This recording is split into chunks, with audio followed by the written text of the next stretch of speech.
Hello children, welcome back. We will continue with lesson number 12, tenses. In this video, we are going to discuss about future tense. In the previous videos, we have discussed about present tense and past tense, and in this video, we will discuss about future tense. So here, first of all, we will discuss about simple future tense. So here children, in this tense, in simple future tense, there is a verb form that generally marks the events described by the verb as not happened yet, as not having happened yet, but expected to happen in future.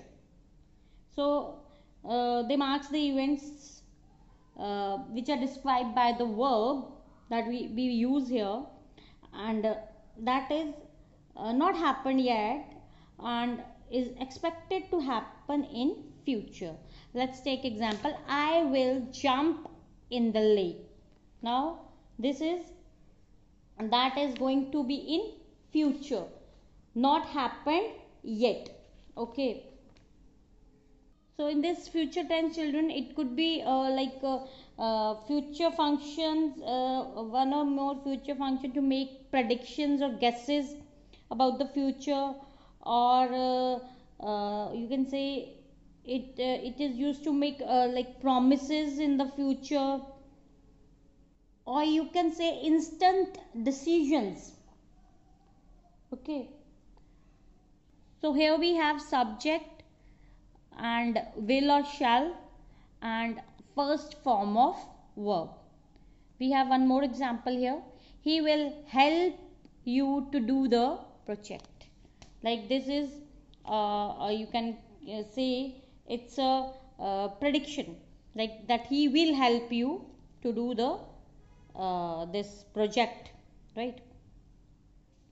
Or you can say another example of it. I think India will win the 2021 World Cup. Now these are the predictions or guesses about the future. Or if I'll say here, I will pay you back next week. Now these are the promises made, right? That will be in future. Okay. Now the second form here is, that is future continuous tense. Now here we will use subject, will or shall plus be and first form of verb plus ing. So children, here in this tense indicates that something will occur in the future and continues for an expected length of time, right? Like I'll be singing songs in the program. So this is, that is something will occur in the future and continues for an expected period. So I have two more examples that shows future continuous tense, that indicates future continuous tense. It will be raining in the evening. So that will occur in the future and continues. The baby will be sleeping in the afternoon. So these are the examples of future continuous tense. So now we will discuss about future perfect tense. Now here we will use subject, will or shall plus have plus third form of verb. This tense refers to actions in future. It's a verb form used to describe an event that is expected or planned to happen before a time of reference in the future. So let's understand through example. I will have finished this work by tomorrow. Now it tells that work will be finished, it will have finished before a time of reference, that is by tomorrow. She will have cooked dinner by 2 p.m. Now again it's expected to finish the cooking dinner by 2 p.m. Like time of reference is given in the future, because maybe she has planned to go out in the evening and she wants to prepare the dinner by 2 p.m. and later she can go if he wants to go outside or somewhere, she can go in the evening. So she made the preparations by 2 p.m. So she will have cooked dinner by 2 p.m. So expected, an event that is expected or planned to happen before a time of reference in the future. Now children, we will talk about future perfect continuous tense.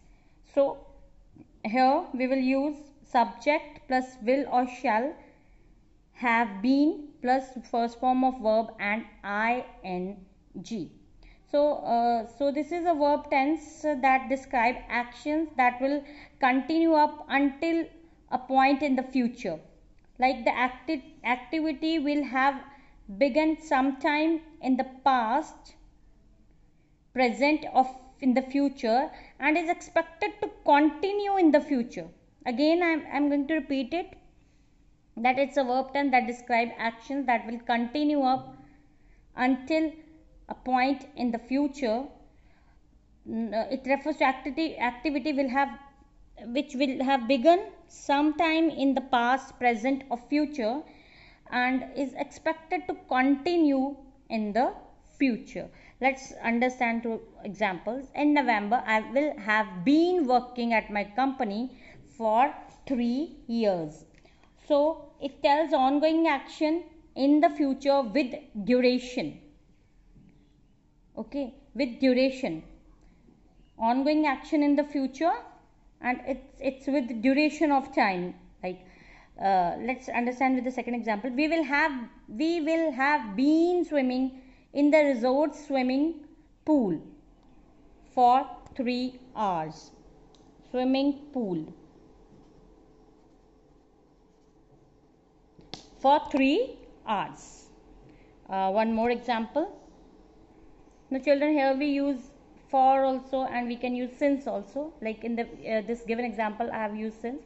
He will have been reading the newspaper since this morning.